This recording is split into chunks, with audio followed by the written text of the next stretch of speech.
Yeah, I mean, I'm still not allowed there. Well, how was I supposed to know that wasn't a real book? Well, I have to tell you this, Horace. You know, they can make cakes look like anything nowadays. Yeah, yeah. Still paying for that. Oh!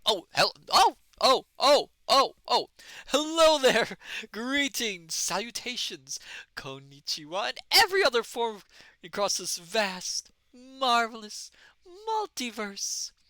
I am Matsu Quinox. This is Horace, and welcome back, my dear friends, to The Study. Hello there, cool skeleton. Welcome. Hello there, and thank you for the raid, Crusader Corrupted. Welcome, Julian20. Welcome, Sophia Ignacy. Welcome, Firefly. Welcome, Blah Blah Freak. Welcome, Private Maverick. I'm sorry, I didn't notice. I was having a little discussion with Horace here, going over some recent memories. Um, yes, we were working on fixing a few things in the study here. You can see by the reading room, our little chat area here has been expanded so that it actually can fit in everyone now. And we have the fire blazing tonight, or tomorrow, or the morning, or wherever it is for you, my dear scholars. How are you all doing this fine, wonderful day, or evening, or afternoon? I myself am doing well, alright. You know, I've been dealing with some gray fog a little bit in my mood and trying to get over it. Julian20. Oh, that painting on the wall looks familiar. Oh, I suppose so. Sophia Ignacy. Matsu, had I told my coworkers about you? Have you? I wasn't aware of that. Oh, hello there, Ritsuka. Ritsuka, welcome. Sophia Ignacy, and I was trying to explain how awesome you are about book and movie trivia.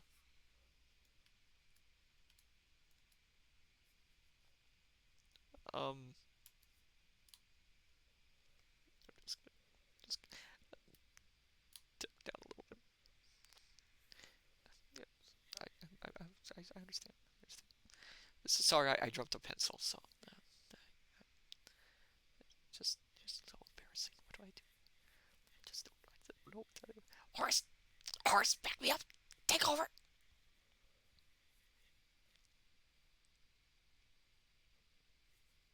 Horace, give me a moment, okay?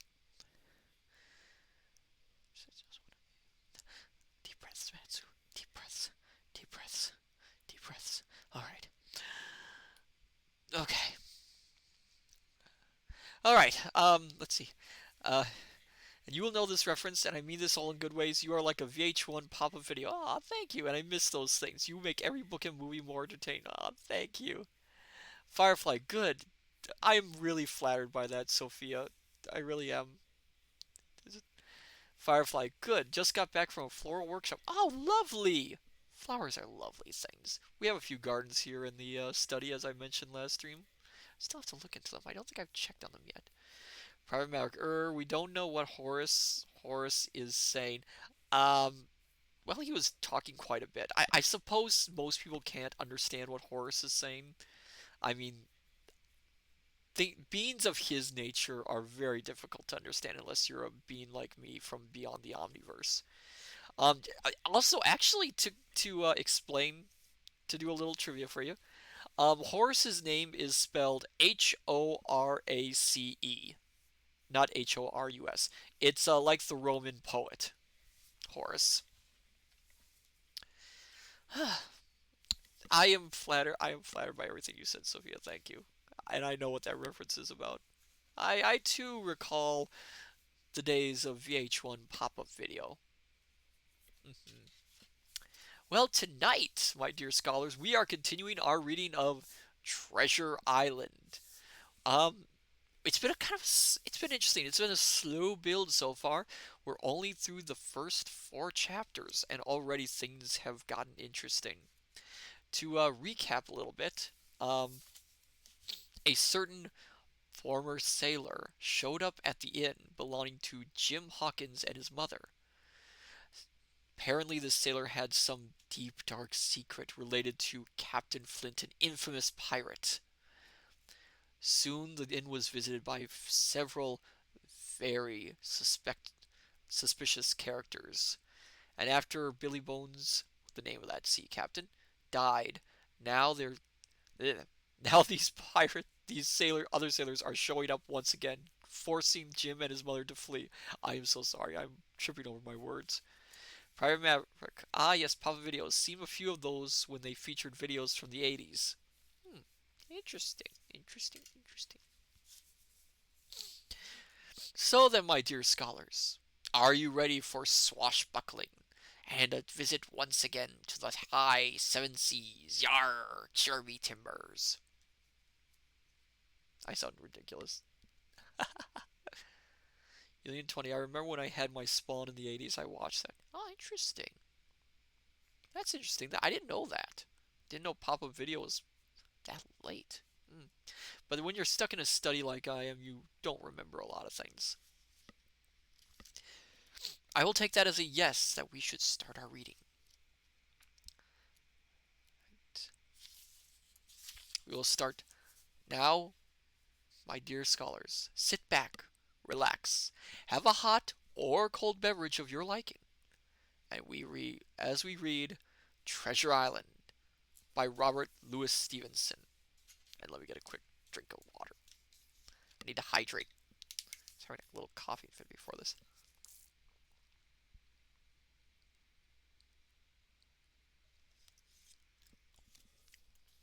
When you move books as old as the ones behind me, there's a fair amount of dust that tends to get thrown into the air.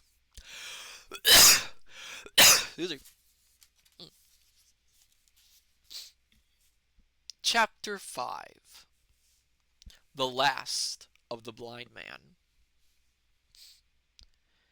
My curiosity, in a sense, was stronger than my fear, for I could not remain where I was, but crept back to the bank again, whence, sheltering my head behind a bush of broom, I might command the road before our door. A bush of broom?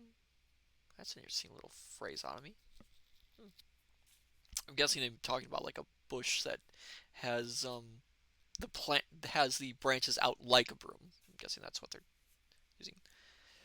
I was scarcely in position ere my enemies began to arrive, 7 or 8 of them, running hard, their feet beating out of time along the road, and the man with the lantern some paces in front.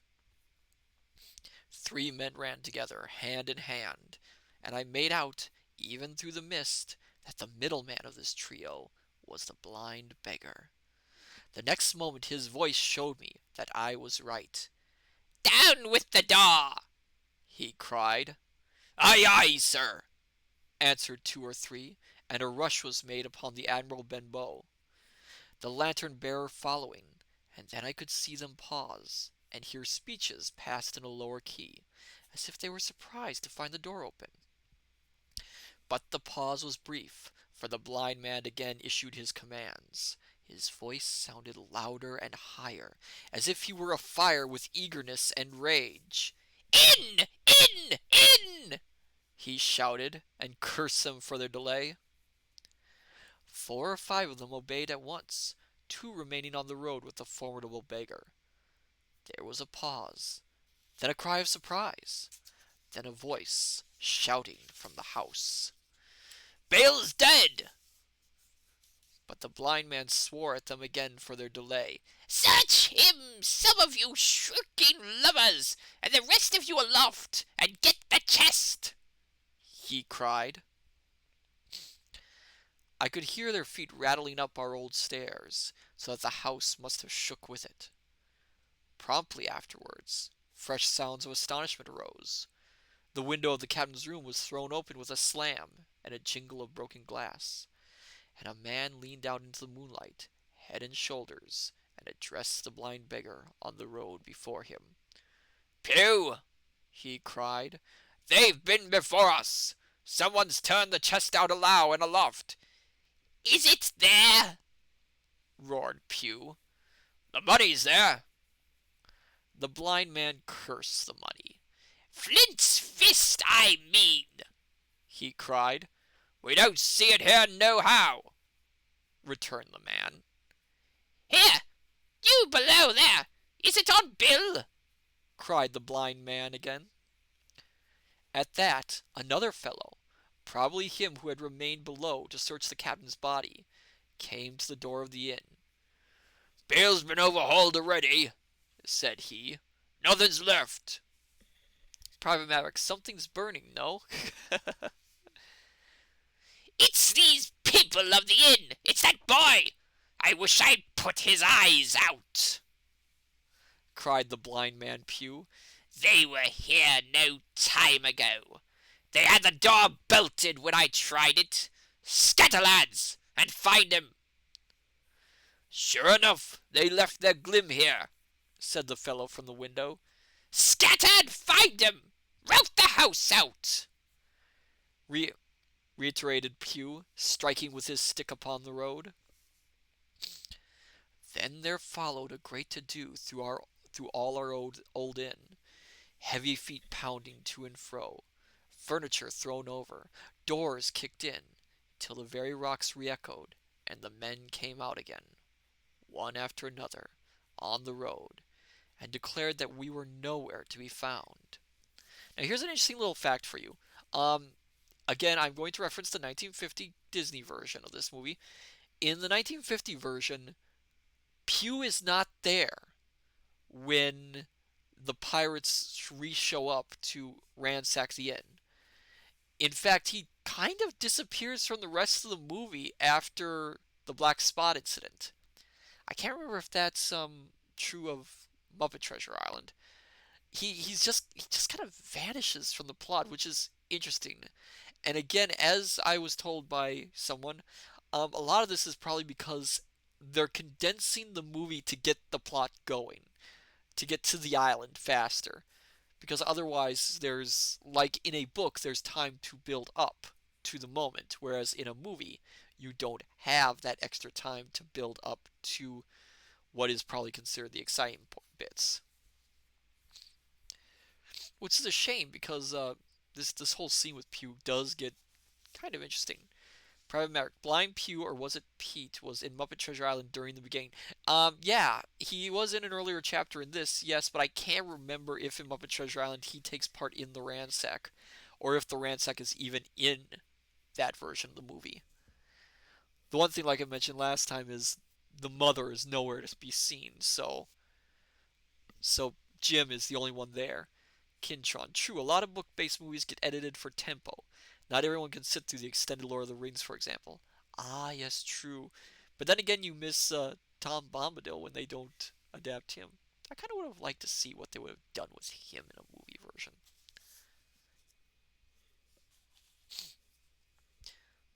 Where was I?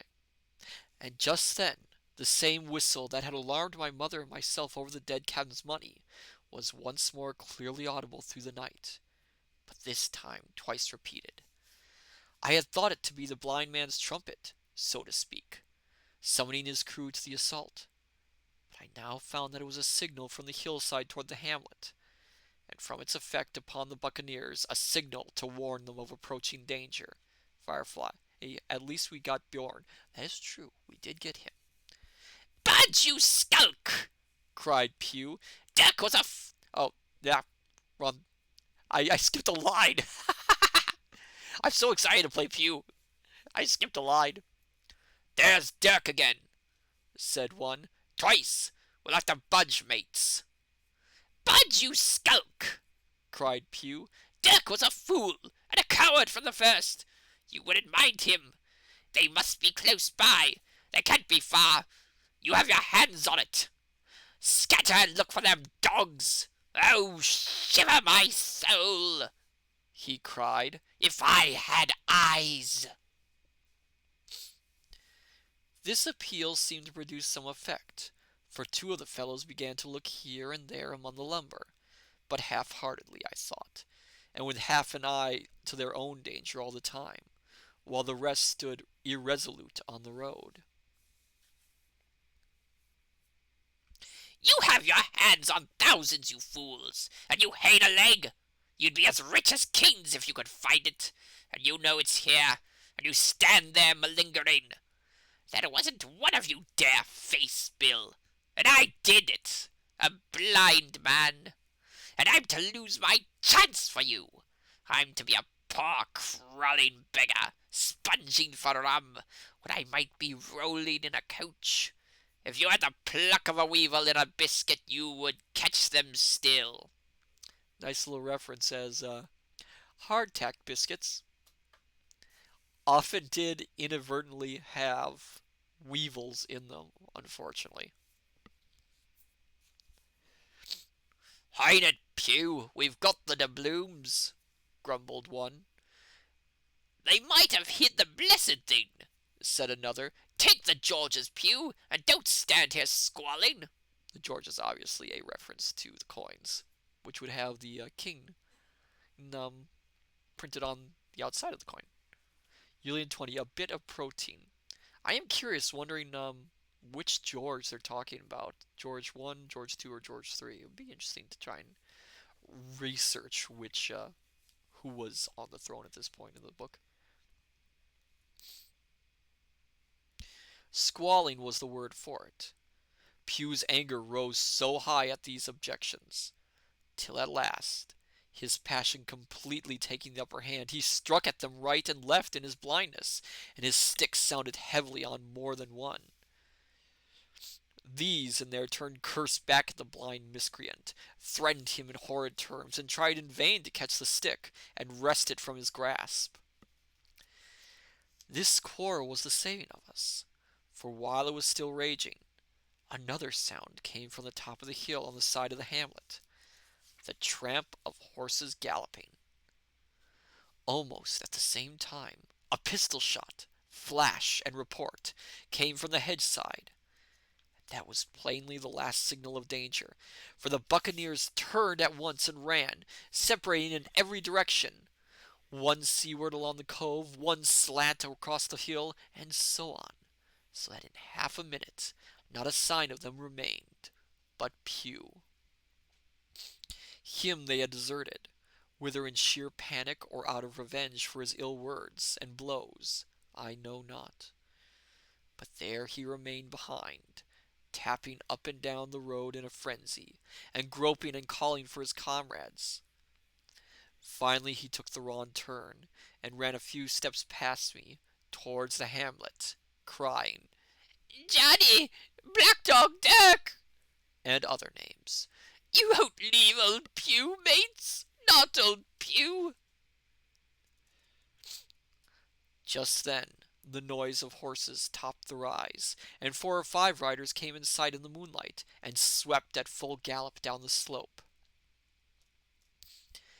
At this, Pew saw his heir. Pew saw his heir? How? He's blind. At this, Pew saw his heir, turned with a scream, and ran straight for the ditch, into which he rolled. But he was on his feet again in a second, and made another dash, now utterly bewildered, right under the nearest of the coming horses. The rider tried to save him, but in vain. Down went Pew with a cry that rang high into the night, and the 4 hoofs trampled and spurned him and passed by. He fell on his side, then gently collapsed upon his face, and moved no more. I leapt to my feet and hailed the riders. They were pulling up, at any rate, horrified at the accident, and I soon saw what they were. One, tailing out behind the rest, was a lad that had gone from the hamlet to Dr. Livesey's. Livesey. It's hard to pronounce this name. The rest were revenue officers, whom he had met by the way, and with whom he had the intelligence to return at once. Some news of the lugger in Kit's Hole had found its way to Supervisor Dance, and sent him forth that night in our direction, and to that circumstance my mother and I owed our preservation from death. Pew was dead, stone dead. As for my mother, when we had carried her up to the hamlet, a little cold water and salts, and that soon brought her back again, and she was none the worse for her terror, though she still continued to deplore the balance of the money. In the meantime, The supervisor rode on, as fast as he could, to Kit's hole. But his men had to dismount and grope down the dingle.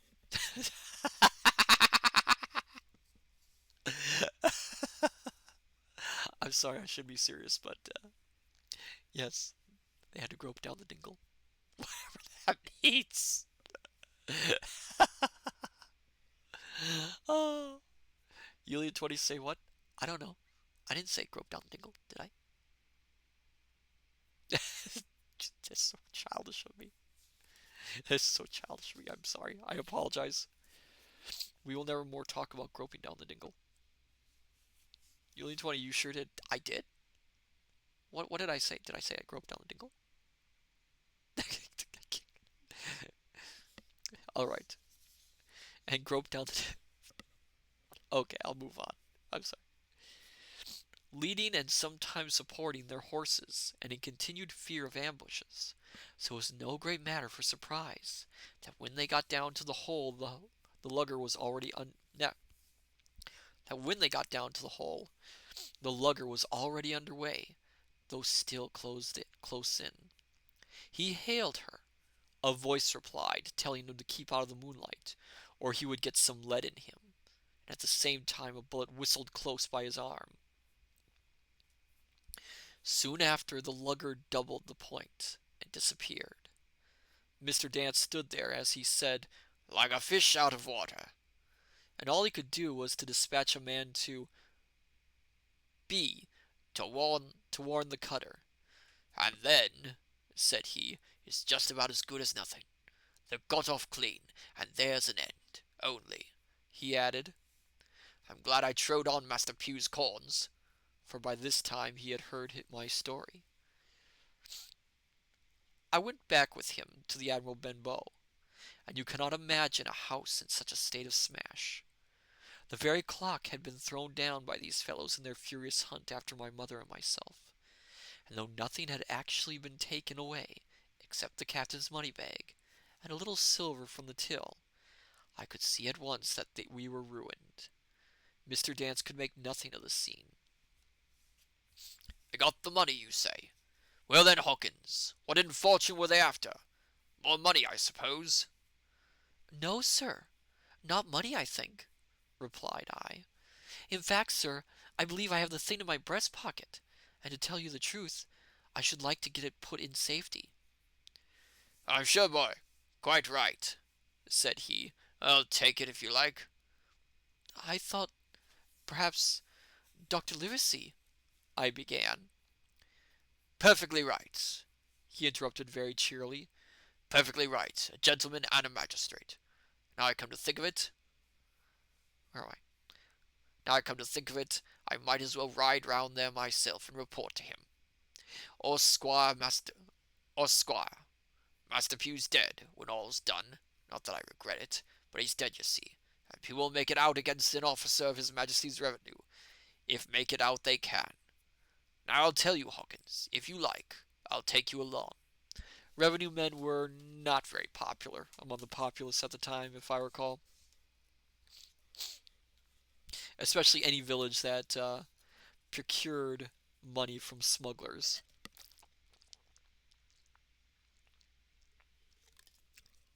So him making the reference that if he doesn't report the death, that he'll be held against him is fairly true.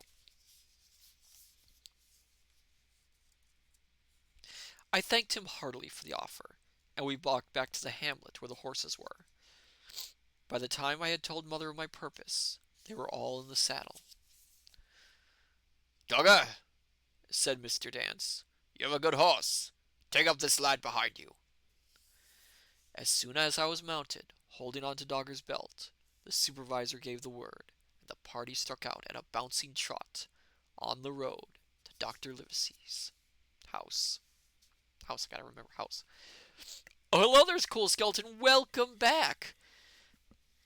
You just missed the first chapter for the evening. Blind Pew is now dead. He got trampled over by a bunch of horses, and the pirates have been scattered away to the winds for now. They are going to go to Dr. Livesey's to see what paper Jim managed to get his hands on, which we will find out about in this next chapter. Chapter 6: The Captain's Papers. We rode hard all the way, till we drew up before Dr. Livesey's door. The house was all dark to the front. Mr. Dance told me to jump down and knock, and Dogger gave me a stirrup to descend by. The door was opened almost at once by the maid. Is Dr. Livesey in?" I asked. "No," she said. He had come home in the afternoon, but had gone up to the hall to dine and pass the evening with the squire.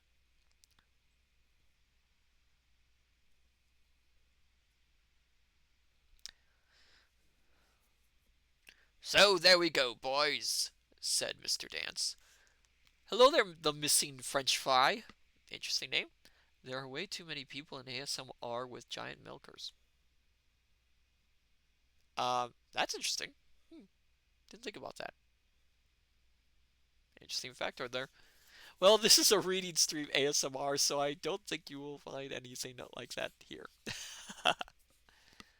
We are reading Treasure Island. Oh, I should introduce myself to anyone who's new here. I'm Matsu Quinox, interdimensional omniversal librarian. I do reading streams and gaming streams and sometimes variety streams. I'm happy you're all here tonight. Excuse me. Oh my goodness. So there we go, boys, said Mr. Dance.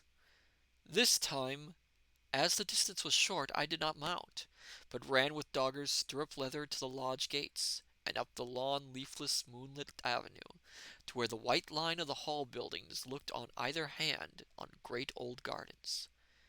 Here Mr. Dance dismounted, and taking me along with him, was admitted at a word into the house. Kintron, yes, there are. Licking ears. We really need to get that reading stream category. I agree, Kintron. I agree. We need to get a reading stream category for Twitch. Twitch. Oh, yeah, Twitch. I forgot what I was doing here. Yes, for Twitch, we really need one. The servant led us down a matted passage and showed us at the end into a great library. Ah, wonderful library! Manor libraries are so amazing. All lined with bookcases and busts upon the top of them, where the squire and Dr. Livesey sat, pipe in hand, on either side of a bright fire. Cool Skeleton, I will put all my 27k points in for a reading category. Oh, that'd be wonderful. I had never seen the squire so near at hand. He was a tall man, over 6 feet high, and broad in proportion, and he had a bluff, rough and ready face, all roughened and reddened and lined with his long travels.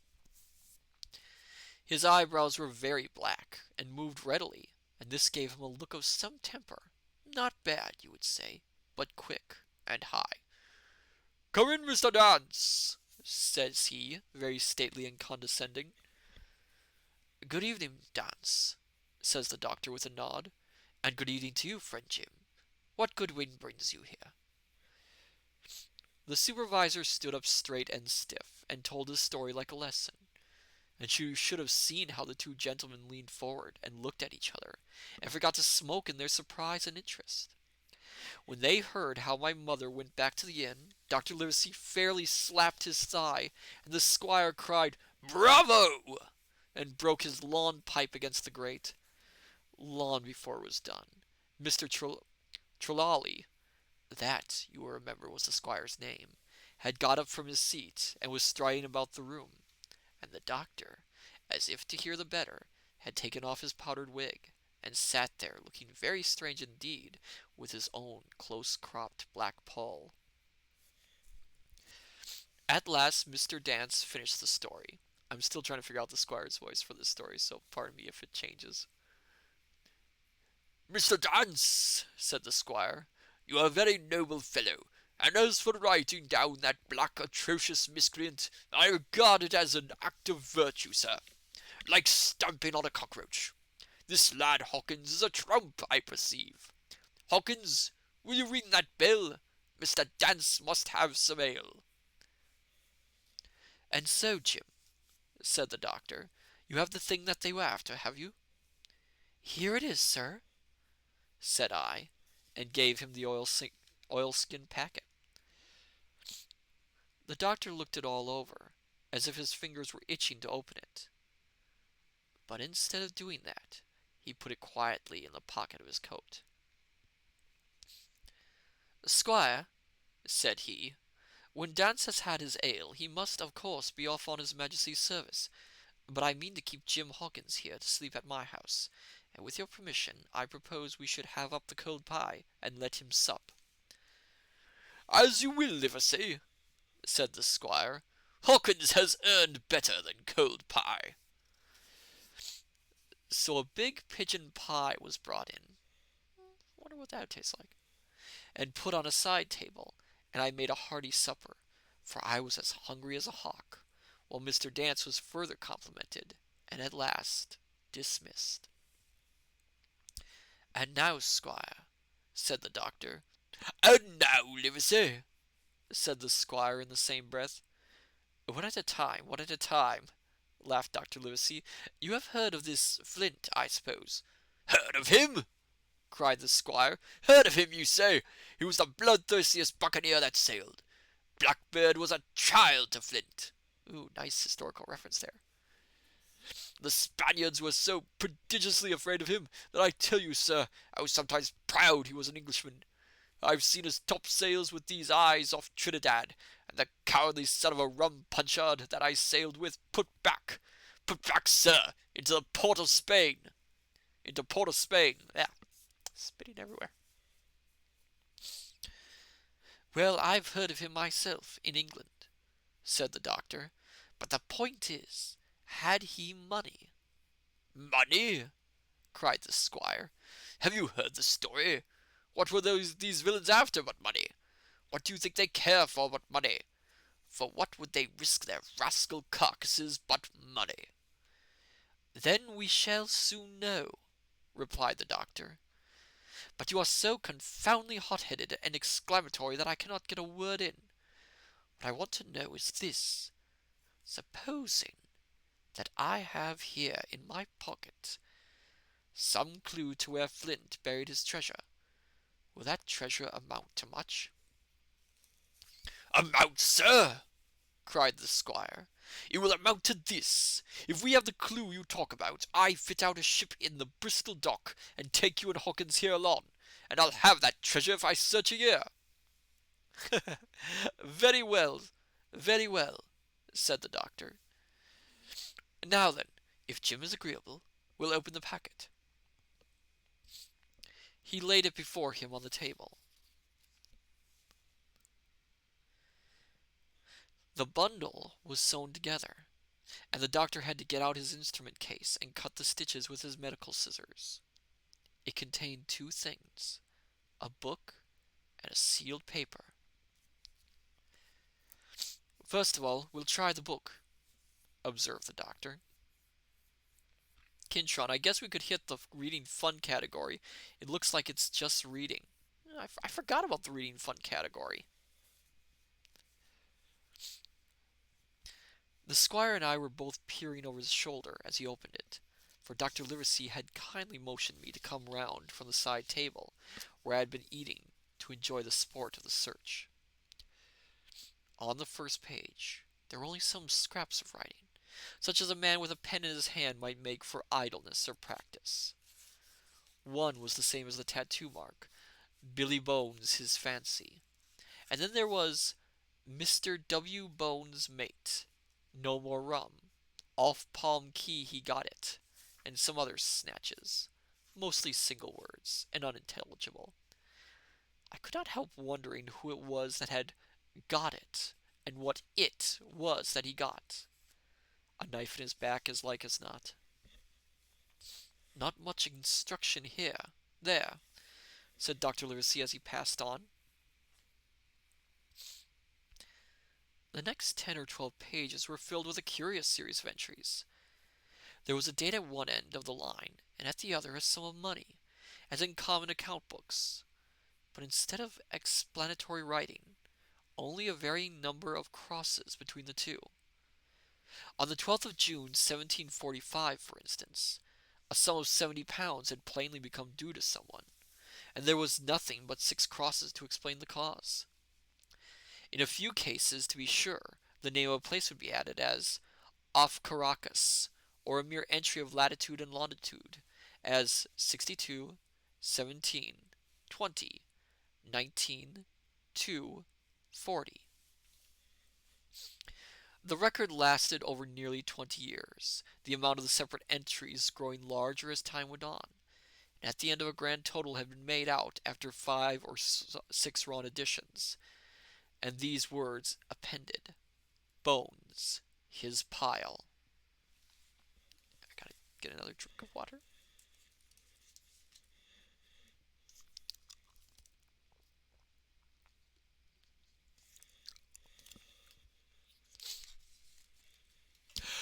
Excuse me.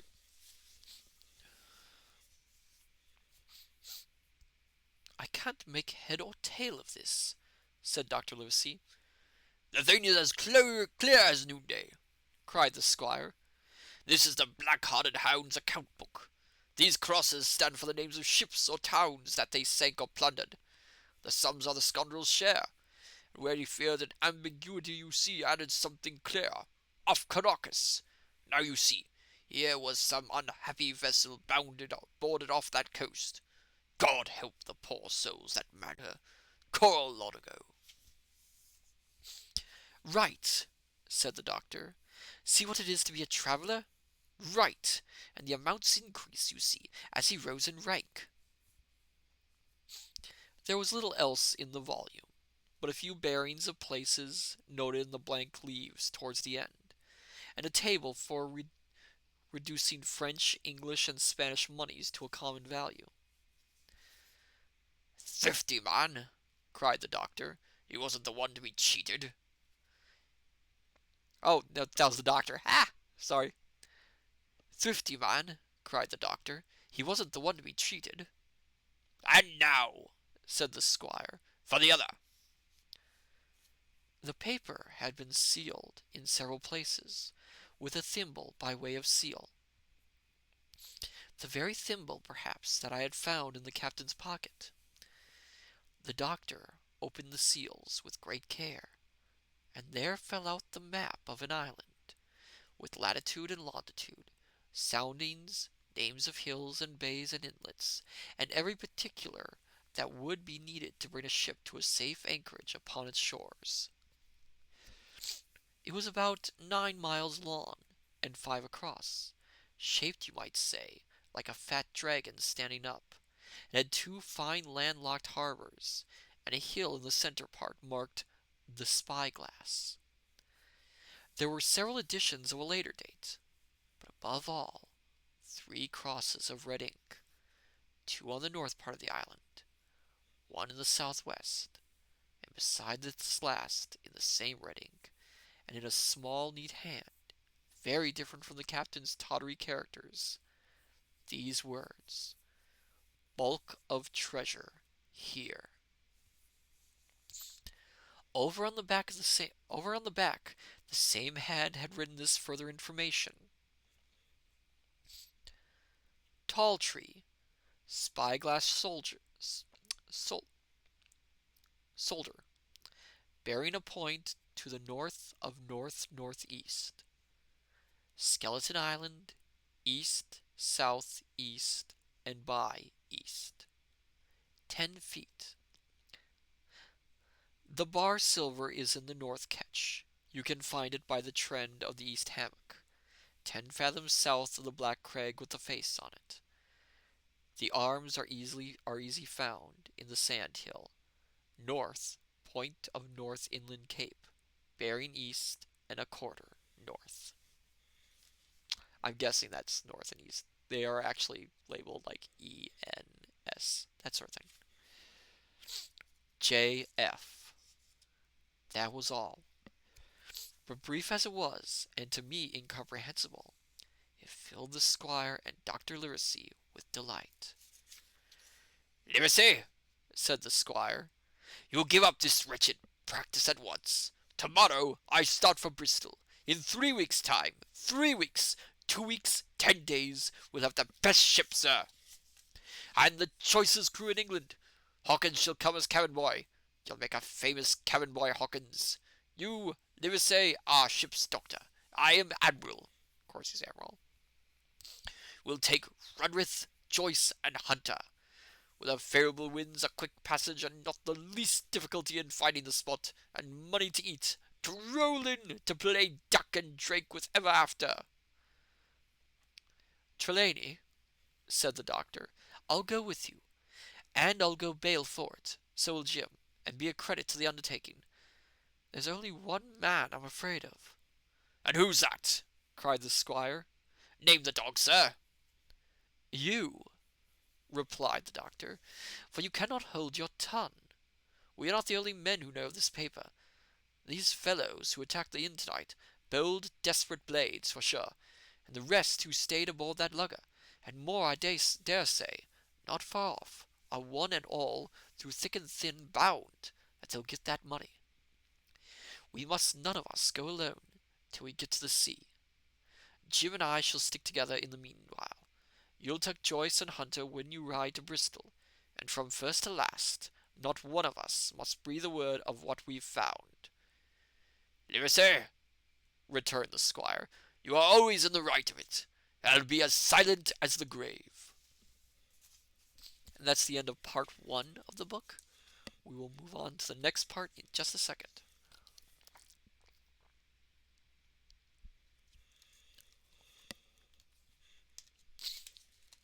I don't know if this was published in magazine or if this was published outright. I think it was published outright.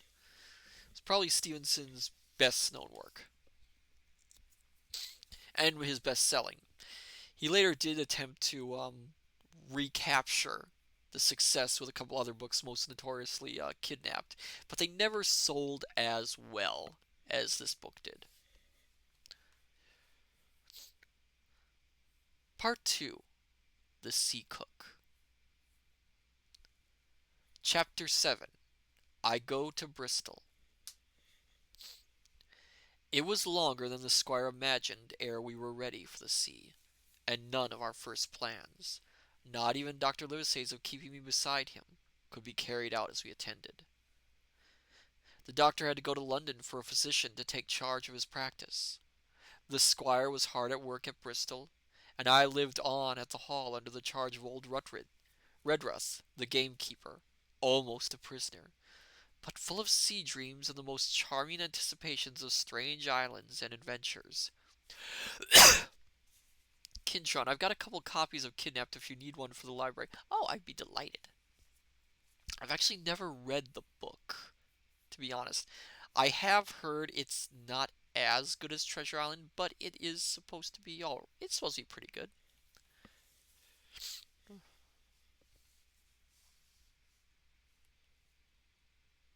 I brooded by the hour together over the map, and all the details which I well remembered. Sitting by the fire in the housekeeper's room, I approached that island in my fancy, from every possible direction. I explored every acre of its surface. I climbed 1,000 times that tall hill they called the Spyglass, and from the top enjoyed the most wonderful and changing prospects. Sometimes, the isle was thick with savages with whom we fought, sometimes full of dangerous animals that hunted us. But in all my fancies, nothing occurred to me so strange and tragic as our actual adventures. So the weeks passed on, till one fine day there came a letter addressed to Dr. Livesey, with this addition: to be opened in the case of his absence, by Tom Rudrith or young Hawkins. Obeying this order, we found, or rather I found, for the gamekeeper was a poor hand at reading anything but print, the following important news. Old Anchor Inn, Bristol, March 1st, 17 blank. Dr. Livesey, as I do not know whether you are in the hall or still in London, I send this in double to both places. The ship is bought and fitted.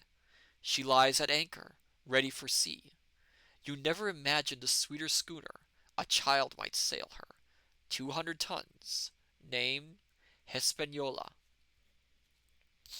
I got her through my old friend, Blandly, who has proved himself throughout the most surprising trump. The admirable fellow literally slaved in my interest, and so, yeah, I'll tell you that. Times, yes, have changed. The admirable fellow literally slaved in my interest, and so I may say did everyone in Bristol as soon as they got wind of the port we sailed for. Treasure, I mean. Rudrith, said I, interrupting the letter, Dr. Livesey will not like that. The squire has been talking after all. Who's a better right? Growled the gamekeeper. A pretty rum go if Squire ain't to talk for Dr. Livesey, I should think. At that I gave up all attempt at commentary, and read straight on. Blindly himself found the Hispaniola, and by the most admirable management got her for the merest trifle. There is a class of men in Bristol monstrously prejudiced against Blandly. They go the length of declaring that this honest creature would do anything for money, that the Hispaniola belonged to him, and that he sold to me absurdly high, the most transparent calumnies. None of them dare, however, to deny the merits of the ship. So far there was not a hitch. The work people, to be sure, riggers and what not, were most annoyingly slow. But time cured that. It was the crew that troubled me. I wished a round score of men, in case of natives, buccaneers, or the odious French. Ah, yes, remember this is an English story.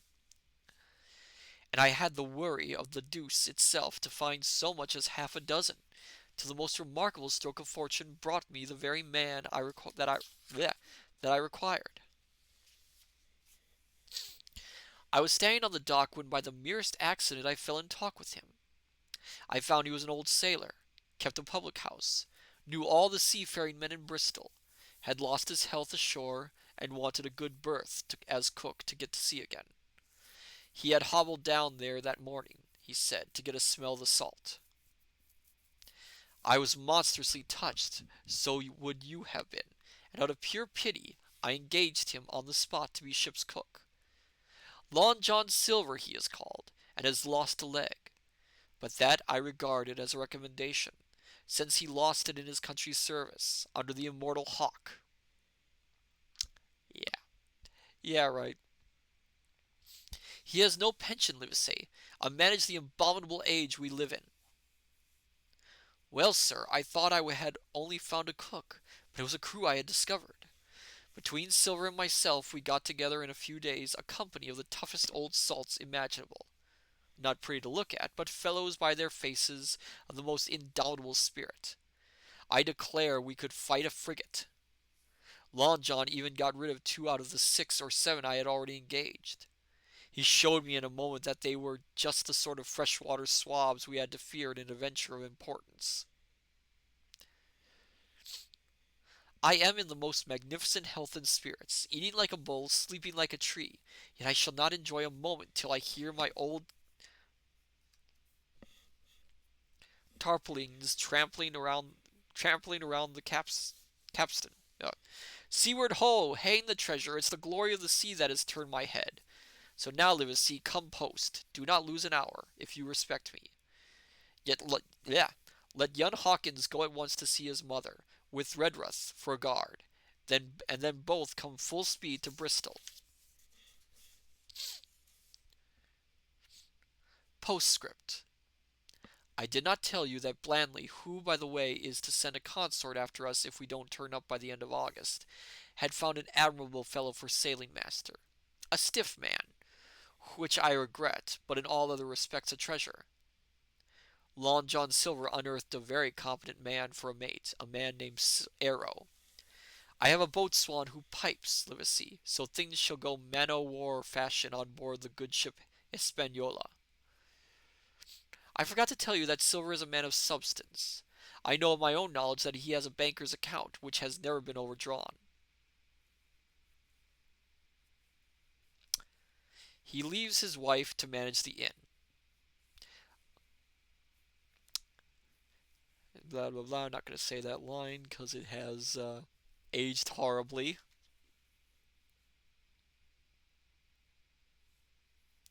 A pair of old bachelors like you and I may be excused for guessing that it is the wife quite as much as the health that sends him back to roving. Yeah, there is a line in here which I do not want to read.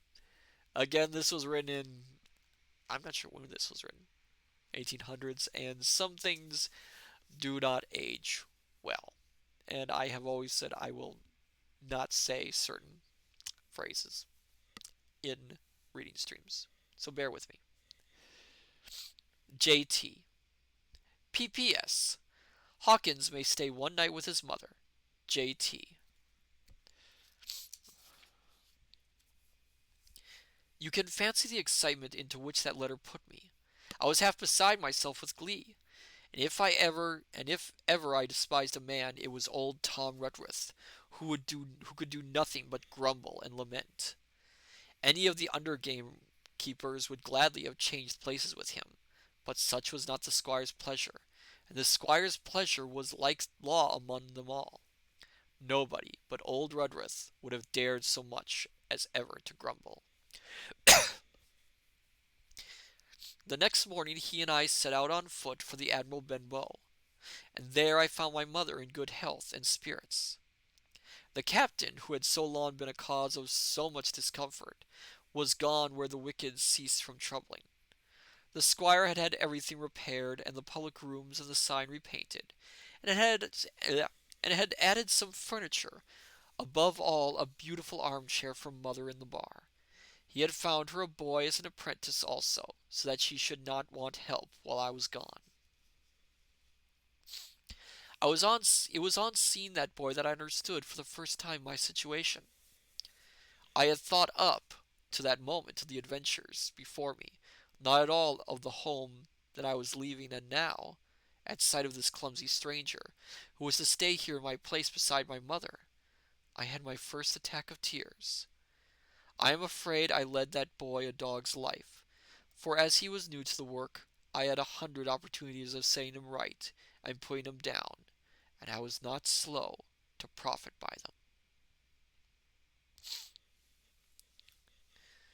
The night passed, and the next day, after dinner, Redruth and I were afoot again, and on the road. I said good-bye to mother, and the cove where I had lived since I was born, and the dear old Admiral Benbow, since he was repainted, no longer quite so dear. One of my last thoughts was of the captain, who had so often strolled along the beach with his cocked hat, his saber-cut cheek, and his old brass telescope.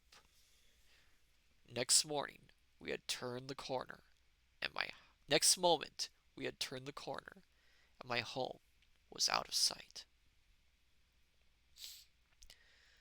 The mail picked us up about dusk at the Royal George on, on the heath. Sorry. I was wedged in between Redruth and a stout old gentleman, and in spite of the swift motion and the cold night air, I must have dozed a great deal from the first, and then slept like a log up hill and down dale, through stage after stage.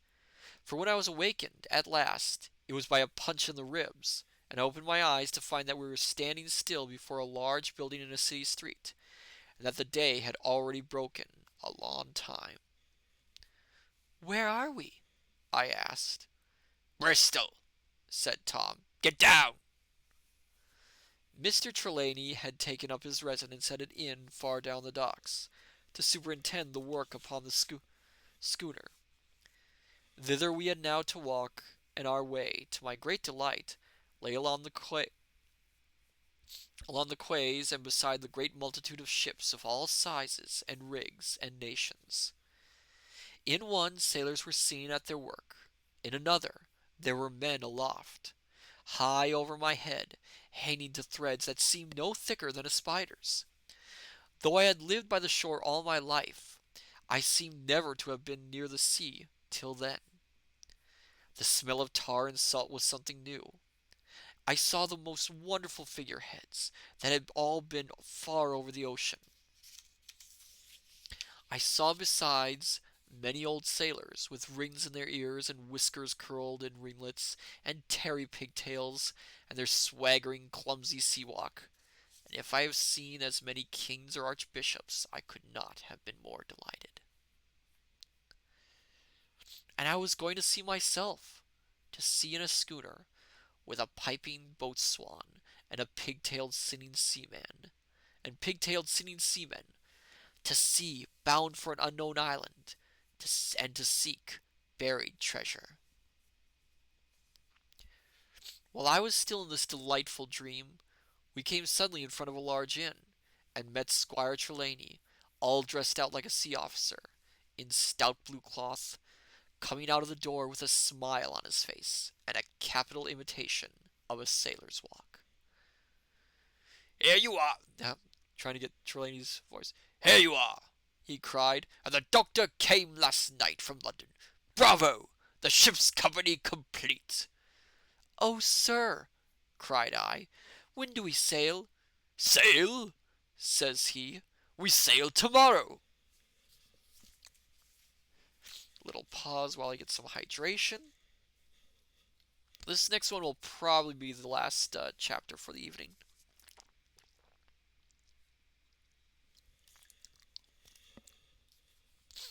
As I can feel my dear voice starting to give out a little bit. So far, the book is fairly close to the original. What am I saying? So far, the book matches some of the adaptations that I've seen. The 1950s version, again, kind of paints Trelawney as more of a buffoon than the book does. Although the book does show he is kind of an idiot. Let's be honest. He is kind of an idiot. Excuse me. And so we go on.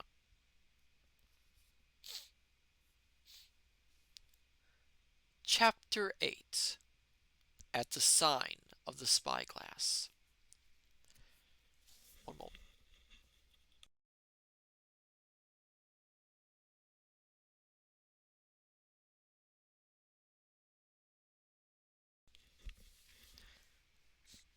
When I had done breakfasting, the squire gave me a note addressed to John Silver at the sign of the Spyglass, and told me I should easily find the place by following the line of the docks, and keeping a bright lookout for a little tavern with a large brass telescope for a sign. I set off, overjoyed at this opportunity to see some more of the ships and seamen, and picked my way along a great crowd of people and carts and bales. For the dock was now at its busiest, until I found the tavern in question. It was a bright enough little place of entertainment. The sign was newly painted, the windows had neat red curtains, the floor was cleanly sanded. There was a street on either side, and an open door on both, which made the large low room pretty clear to see in spite of clouds of tobacco smoke. The customers were mostly seafaring men, and they talked so loudly that I hung at the door, almost afraid to enter. As I was waiting, a man came out of the side room, and at glance I was sure he must be Long John. His left leg was cut off close by the hip, and under the left shoulder he carried a crutch, which he managed with wonderful dexterity. Yeah, he's missing a leg, but he doesn't have a peg leg like some stereotypical uh, sailors and pirates you would expect. No, it's just he's just missing a leg.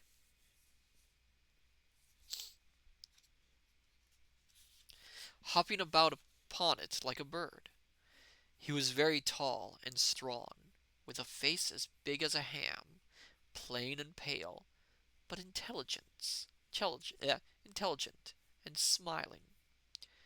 Indeed, he seemed in the most cheerful spirits, whistling as he moved about among the tables with a merry word or a slap on the shoulder for the more favored of his guests.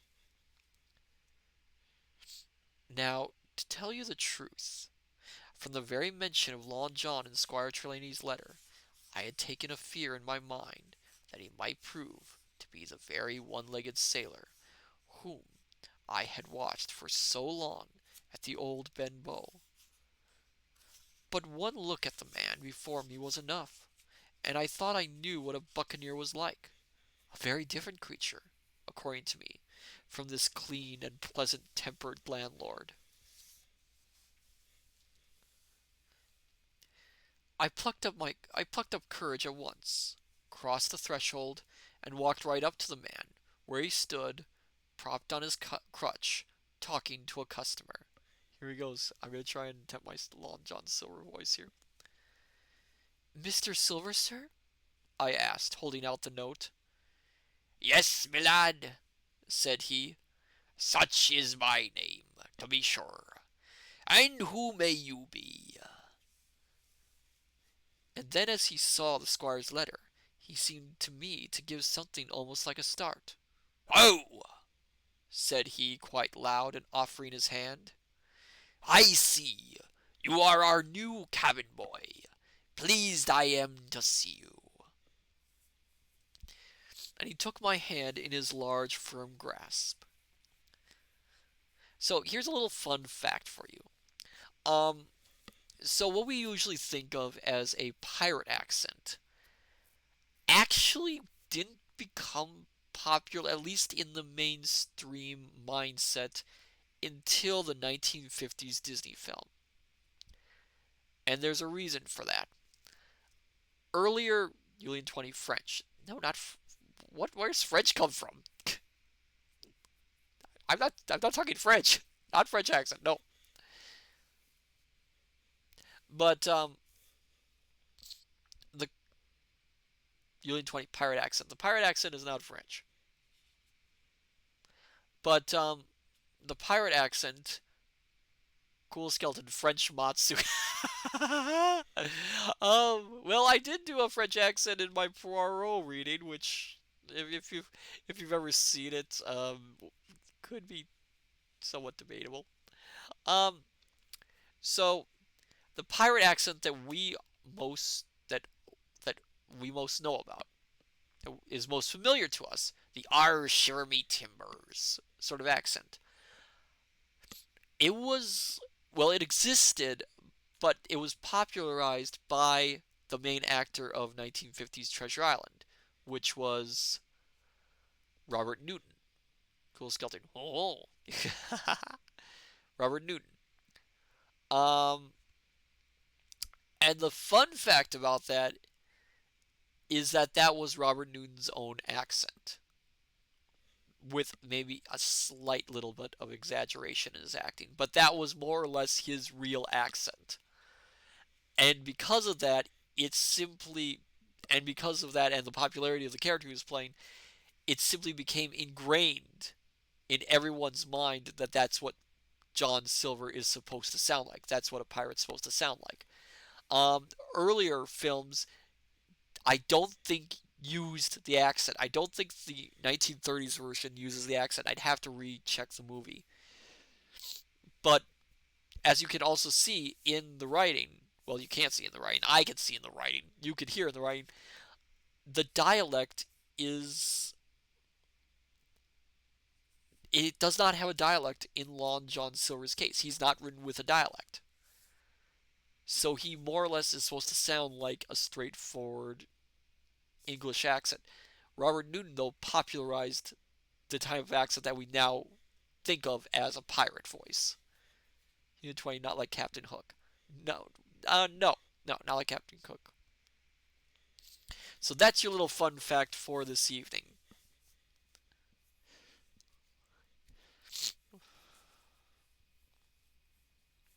And he took my hand in his large, firm grasp. Just then, one of the customers at the far side rose suddenly and made for the door. It was close by him, and he was out in the street in a moment.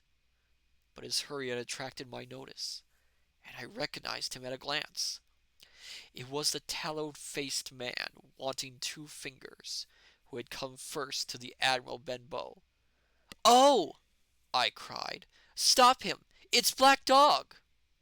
"I don't care 2 coppers who he is," cried Silver. "but he hasn't paid his score. Harry, run and catch him." Cool Skeleton Captain Cook. That is a different captain. Yes, indeed. One of the others, who was nearest the door, leaped up and started in pursuit. "If he were Admiral Hawke, he shall pay his score," cried Silver, and then, and then, relinquishing his hand, "Who did you say he was?" he asked. "Black what?" "Dog, sir," said I. "Has Mr. Trelawney not told you of the buccaneers? He was one of them." "So!" cried Silver. "In my house! Ben, run and help Harry. One of those swabs, was he? Was that you drinking with him, Morgan? Step up here." The man whom he called Morgan, an old gray-haired, mahogany-faced sailor, came forward pretty sheepishly, rolling his quade. "Now, Morgan," said Long John, very sternly, "you never clapped your eyes on that black dog before, did you now?" "Not I, sir," said Morgan with a salute. "You didn't know his name, did you?" "No, sir." "By the powers, Tom Morgan, it is as good for you," exclaimed the landlord. "If you had been mixed up with the like of that, you would never have put another foot in my house, you may lay to that. And what was he saying to you?" "I don't rightly know, sir," answered Morgan. "Do you call that a head on your shoulders or a blessed dead eye?" cried Long John. "Don't rightly know, do you? Perhaps you don't happen to rightly know who you was speaking to, perhaps. Come now, what was his jawing voyagers, captains, ships? Pipe up! What was it?" "We was a talking of keel hauling," answered Morgan. "Keel hauling, was you? And a mighty suitable thing, too, and you may lay to that. Get back to your place for a lover, Tom." And then, as Morgan rolled back to his seat, Silver added to me in a confidential whisper that was very flattering, as I thought, "He's quite an honest man, Tom Morgan, only stupid. And now," he ran on again, aloud, "you see, let's see, Black Dog. No, I don't know the name. Not I. Yet I kind of think yes, I've seen the swab. He used to come here with a blind beggar, he used." "That he did, you may be sure," said I. "I knew that blind man, too. His name was Pew." "It was!" cried Silver, now quite excited. "Pew! That were his name for certain. Ah, he looked a shark, he did. If we run down this Black Dog now, there'll be news for Captain Trelawney. Ben's a good runner. Few seamen run better than Ben. He should run him down and hand him over hand, by the powers. He took to keel hauling, did he? I'll keel haul him." All the time he was jerking out these phrases, he was stumping up and down the tavern on his crutch, slapping tables with his hand, and giving such a show of excitement as would have convinced an old Paley judge or a Bow Street runner. A Bow Street runner, by the way, was a predecessor of the police in England at the time. My suspicions had been thoroughly reawakened on finding Black Dog as a spyglass, and I watched the cook narrowly. But he was too deep and too ready and too clever for me, and by the time the 2 men had come back out of breath and confessed that they had lost the track in a crowd and had been scolded like thieves, I would have gone bail for the innocence of Long John Silver. See here now, Hawkins, said he. Here's a blessed hard thing on a man like me, now, ain't it? There's Captain Trelawney. What's he to think? Here I have this confounded son of a Dutchman sitting in my own house, drinking my own rum.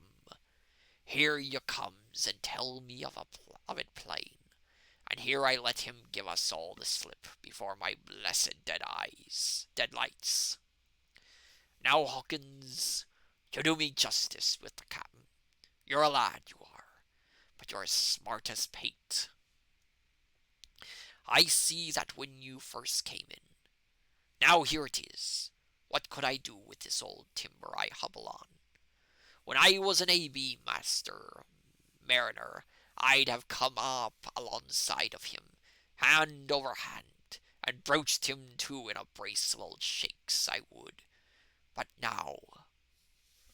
And then all of a sudden he stopped, and his jaw dropped as though he had remembered something. The score! He burst out. 3 goes a rum! Why, I'll shiver me timbers if I hadn't forgotten my score. And falling on a bench, he laughed until the tears ran down his cheeks. I could not help joining, and we laughed together peal after peal until the tavern rang again. Why, what a precious old sea calf I am, he said at last, wiping his cheeks. You and me should get on well, Hawkins, for I'll take my davy I should be rated ship's boy. But come now, stand by to go about. This won't do. Duty is duty, Miss Mates. I'll put on my old cocked hat and step along of you to Captain Trelawney, and report here this here affair. For mind you, it's serious, young Hawkins, and neither you nor me's come out of it with what I should make so bold as to call credit. Nor you neither, says you. Not smart, none of the pair of us smart. But dash my buttons, that was a good about my score. And he began to laugh again, and that so heartily that though I did not see the joke as he did, I was again obliged to join him in his mirth. On our little walk along the quays, he made himself the most interesting companion, telling me about the different ships that we passed by, their rig, tonnage, and nationality, explaining the work that was going forward, how one was discharging, another taking in cargo, and a third making ready for sea, and every now and then telling me some little anecdote of ships or seamen, or repeating a nautical phrase till I had learned it perfectly. I began to see that here was one of the best of possible shipmates. When we got to the inn, the squire and Dr. Livesey were seated together, finishing a quart of ale with a toast in it. Interesting. Before they should go aboard the schooner on a visit of inspection. Long John told the story from first to last with a great deal of spirit and the most perfect truth. That was how it were, now, weren't it, Hawkins? He would say now and again, and I could always bear him entirely out. The two gentlemen regretted that that black dog had got away, but we all agreed there was nothing to be done, and after he had been complimented, Long John took up his crutch and departed. All hands aboard by 4 this afternoon, shouted the squire after him. Aye, aye, sir, cried the cook in the passage. Well, squire, said Dr. Livesey, I don't put much faith in your discoveries as a general thing, but I will say John Silver suits me. The man's a perfect trump, declared the squire. And now, added the doctor, Jim may come on board with us, may he not? To be sure he may, says Squire. Take your hat, Hawkins, and we'll see the ship. Alright, my dear scholars, I'm going to give you a choice. Should I end for now? I can feel my voice giving out a little bit. Or should we read one more chapter? Which is, I think it's a fairly short one.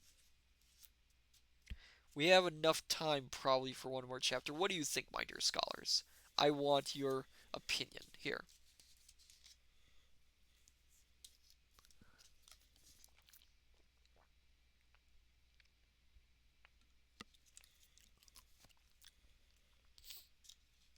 A little bit of lag. Oh dear. I'm not sure if I can fix it on my end, unfortunately.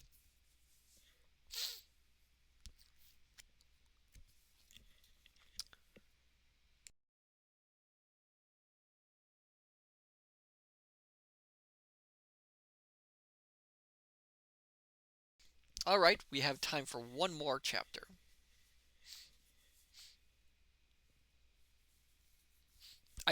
There's only 5 pages for this one. Yeah, I'm not sure. Like I said, I can't fix it on my end. It's probably Twitch acting strange, like they tend to do sometimes. Hopefully, it'll sort itself out. Chapter 9: Powder and Arms. The Hispaniola lay some way out, and we went under the figureheads and round the sterns of many other ships, and their cables sometimes grated underneath our keel, and sometimes swung above us. At last, however, we got us alongside, and were met and saluted as we stepped aboard by the mate, Mr. Arrow, a brown old sailor with earrings in his ears and a squint. He and the squire were very thick and friendly, but I soon observed that things were not the same between Mr. Trelawny and the captain. This last was a sharp-looking man, who seemed angry with everything on board, and was soon to tell us why, for we had hardly got down into the cabin when a sailor followed us.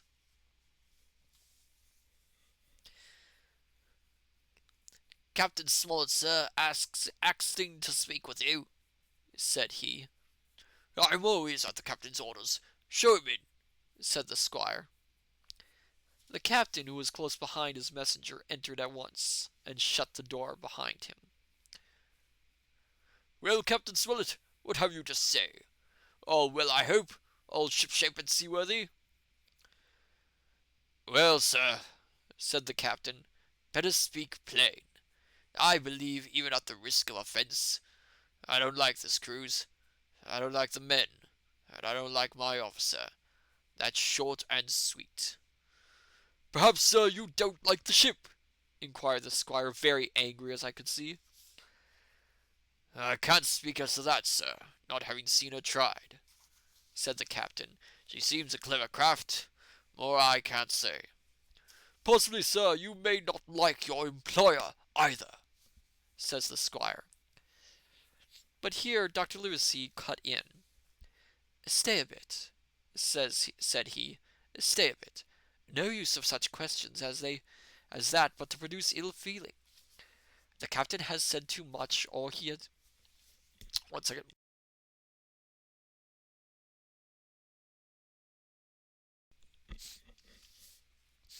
The captain has said too much, or he has said too little, and I'm bound to say that I require an explanation of his words. You don't, you say, like this cruise. Now why?" "I was engaged, sir, on what we call sealed orders, to sail this ship, for that gentleman where he should bid me," said the captain. "So far so good. But now I find that every man before the mast knows more than I do. I don't call that fair. Now do you?" "No," said Dr. Livesey, "I don't." "Next," said the captain, "I learn we are going after treasure. Hear it from my own hands, mind you. Now treasure is a ticklish work. I don't like treasure voyages on any account, and I don't like them, above all, when they are secret, and when, begging your pardon, Mr. Trelawny, the secret has been told to the parrot." "Silver's parrot?" asked the squire. "It's a way of speaking," said the captain. blabbed, I mean. It's my belief neither of you gentlemen know what you are about, but I'll tell you my way of it. Life or death, and a close run. That is all clear, and I dare say true enough, replied Dr. Livesey. We take the risk, but we are not so ignorant as you believe us. Next, you say you don't like the crew. Are they not good seamen? I don't like them, sir, returned Captain Smollett, and I think I should have had the choosing of my own hands, if you go to that. Perhaps you should, replied the doctor. My friend should perhaps have taken you along with him. But the slight, if there be one, was unintentional. And you don't like Mr. Arrow? I don't, sir. I believe he is a good seaman, but he's too free with the crew to be a good officer. A mate should keep himself to himself. Shouldn't drink with the men before the mast. Do you mean he drinks? Cried the squire. No, sir, replied the captain. Only that he's too familiar. Well now, and the short and long of it, captain, asked the doctor. Tell us what you want. Well, gentlemen, are you determined to go on this cruise? Like iron, answered the squire. Very well, said the captain. Then as you have heard me very patiently saying things I could not prove, hear me a few words more. They are putting the powder and the arms in the forehold. Now you have a good place under the cabin. Why not put them there? First point. Then you are bringing 4 of your own people with you, and they tell me some of them are to be berthed forward. Why not give them the berths here beside the cabin? Second point. Any more? Asked Mr. Trelawney. One more, said the captain. There have been too much blabbing already. Far too much, agreed the doctor. I'll tell you what I've heard myself, continued Captain Smollett, that you have a map of an island, that there's crosses on the map to show where treasure is, that the island lies, and then he named the latitude and longitude exactly. I never told that, cried the squire, to a soul. The hands know it, sir, returned the captain. Livesey, that must have been you or Hawkins, cried the squire. It doesn't much matter who it was, replied the doctor.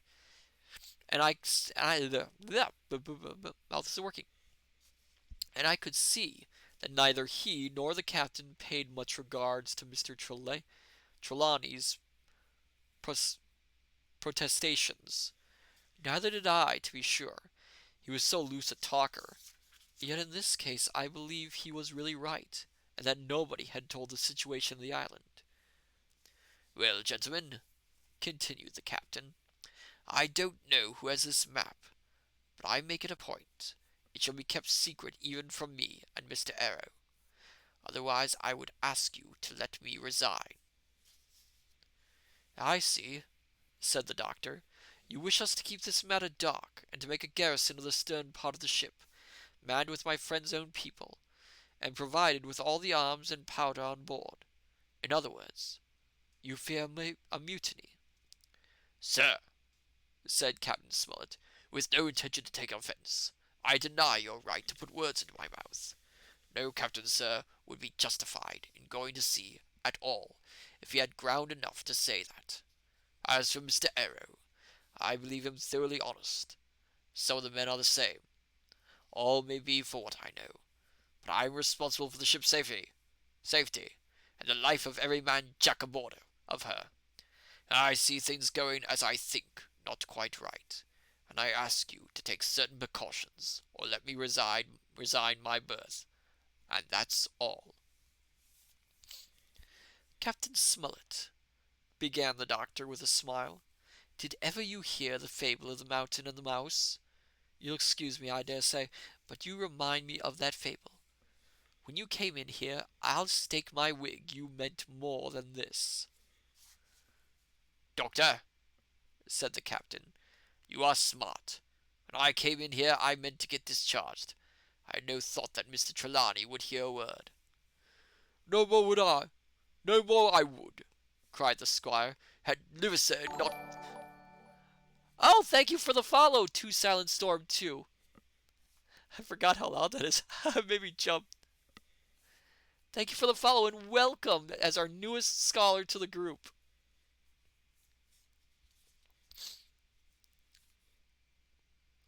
Where was I? Had Livesey not been here, I should have seen you to the deuce. As it is, I have heard you. I will do as you desire, but I think the worst of you. That's as you please, sir, said the captain. You'll find I do my duty. And with that, he took his leave. Trelawney, said the doctor, contrary to all my notions, I believe you have managed to get two honest men on board with you. That man and John Silver. Ghoul Skeleton, hello, hello indeed! Greetings!